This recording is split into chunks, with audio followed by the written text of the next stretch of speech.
नौकरी छै सरकारी के छियै के हम चौपाल जी के बेटा नौकरी छै सरकारी के छियै के हम चौपाल जी के बेटा नौकरी छै सरकारी के कले बियाह हमरा से के चौरी कले बियाह हमरा से के चौरी चाहे दहेज में नहीं गहरी के छियै के हम चौपाल जी के बेटा छियै के हम चौपाल जी के बेटा नौकरी छै सरकारी के छियै के हम चौपाल जी के बेटा नौकरी छै सरकारी के छियै के हम चौपाल जी के बेटा नौकरी छै सरकारी के डीजे गुड्डू मधुबनी नौकरी छै सरकारी के नौकरी छै सरकारी के हे बापू हमर रंगदार छै गाँव के हम करे छी रंगदारी आ हमारा कुल खानदान के छौरिया शक छै इही के भारी शक छै इही के भारी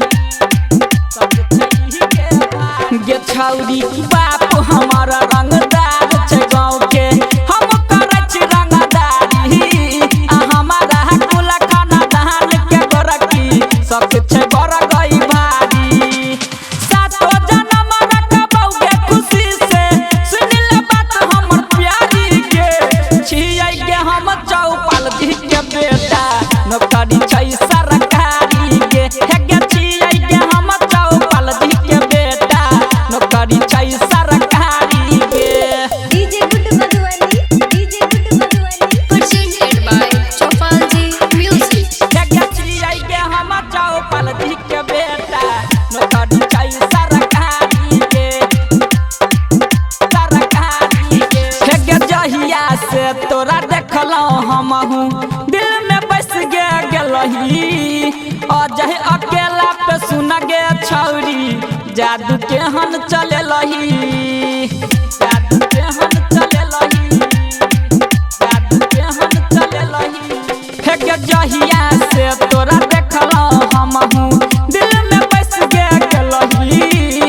अजह अकेला पे सुन गे गोरकी जादू केहन चलेलही उमेश उजाला के अगुआ बनेबै कह छौई अधिकारी के छियै के हम चौपाल जी के बेटा नौकरी छै सरकारी